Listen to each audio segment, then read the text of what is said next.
வணக்கம். அன்னைக்கு நான் செக்ரட்டேரியட்ல சிஎம் அவர்களை சந்திச்சேன். சடனா எனக்கு ஒரு 12 மணிக்கு தான் போன் வந்தது. ஒரு 1:45 செக்ரட்டேரியட் வந்துருங்க, சிஎம் அப்பாயின்மெண்ட் சிஎம் பார்க்கலாம் அப்படின்னாங்க. எக்ஸாக்டா 1:45 தான் போனேன். சிஎம் பிஏட்ட போன் வந்து இந்த மாதிரி சார் ஒரு 5 மினிட்ஸ் கார்லயே உட்காருங்க, சிஎம் உங்களை பர்சனலா கொஞ்சம் பேசணும்னு நினைக்கிறாரு அப்படின்னு சொன்னாங்க. சரி ஒரு 5 மினிட்ஸ் கார்லயே வெயிட் பண்ண உடனே கூப்பிட்டேன். வழக்கமாக சிஎம் பார்க்க போகும்போது நிறைய சோதனைகள் இருக்கும். ஸ்கேன் பண்ணுவாங்க, பேண்ட்ல என்ன வச்சிருக்கேன் எல்லாம் பார்ப்பாங்க. எதுவும் இல்லை, எனக்கும் இல்லை, என் பையன் கூட வந்து அவனுக்கு இல்லை. உள்ள போனா வழக்கமா சிஎம் ரூம்ல பிஏ செக்ரட்டரிஸ் யாராவது இருப்பாங்க, யாருமே இல்ல. சொன்ன மாதிரியே பர்சனலா பேசணும் ஆசைப்பட்ட மாதிரி உள்ள ஒரு செகண்ட் இருந்தாரு. உள்ள இருந்து வந்தாரு. வந்தவொடனே பார்த்தவொடனே என்னை பார்த்து ரொம்ப ஹாப்பியா சார் அப்படின்னாரு. சிரிச்சுக்கிட்டே நானும் அவருக்கு ஒரு பொன்னாடை போத்தனேன், என் பையன் ஒரு பொன்னாடை போத்தனா. என் பையனை பார்த்து ப்ரோ எப்படி இருக்கீங்க ப்ரோ அப்படின்னு சிரிச்சுட்டே கேட்டாரு. உண்மையிலே அவருக்கு என் கூட ஸ்பெண்ட் பண்ணணும்ன்றே யாருமே இல்லை. அங்க நிறைய நான் இண்டஸ்ட்ரி நலம் சார்ந்த கோரிக்கைகள் வச்சேன். அது ஃபர்ஸ்ட் டைமே அவ்வளவு சொல்லிக்க கூடாது, இருந்தாலும் சொன்னேன். நம்ம இந்த பெப்சி பையனூர்ல ஒரு இடம் இருக்கு, அந்த இடம் கட்டத்துக்கு வழி இல்லாம எல்லாருமே பெப்சி தொழிலாளர்கள் ரொம்ப சிரமப்பட்டு இருக்காங்க. அது அரசாங்கமே முன்னெடுத்து அரசாங்க செலவுல இலவசமா வீடு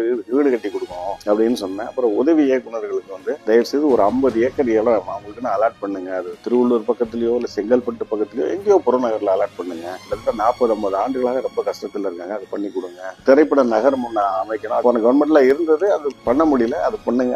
திருமலிசை பக்கத்துல ஏதோ ஒரு இடம் பார்த்திருக்கேன், அதுல ஒரு ரயில்வே கம்பார்ட்மெண்டோட ட்ரெயின், ஒரு ஏர்போர்ட், ஒரு ஏர்கிராப்ட், இப்படி வசதிகளோட ஏசி ஃப்ளோர்ஸ், ஒரு ஃபிலிம் சிட்டி பண்ணணும்னு சொன்னேன். நிறைய கோரிக்கைகள் கொடுத்தேன். அது எல்லாத்தையும் கேட்டுட்டு அவர் பிஎட் சொன்னது சார் சொன்ன எல்லா கோரிக்கைகளையும் நீங்க எழுதி வாங்க, எல்லாம் நம்ம மேக்ஸிமம் என்ன பண்ண முடியுமோ அதை பண்ணுவோம் அப்படின்னு சொன்னாரு. நிறைய விஷயங்கள் பேசினேன். பையன் என்ன ப்ராஜெக்ட் போயிட்டு இருக்கலாம் கேட்டாரு. அப்புறம் என்ன சொன்னாரு, சார் நான் உங்க விஜய் தான், எப்ப எதுக்கு வேணாலும் என்ன கூப்பிடுங்க, எதுக்குமே ஹெசிடேட் பண்ணாதீங்க அப்படின்னு சொன்னாரு. எனக்கு அப்படியே கண் கலங்கிடுச்சு. ஏன்னா சில ஒரு உயர்ந்த இடத்துக்கு போயிட்டும் நம்ம மேல ஒரு அன்பு வச்சிருக்கிறாரு அப்படின்றது போது நினைக்கும் போது ரொம்ப பெருமையா இருக்கு, சந்தோஷமா இருக்கு. அந்த ஷேர் பண்ணிக்கிறது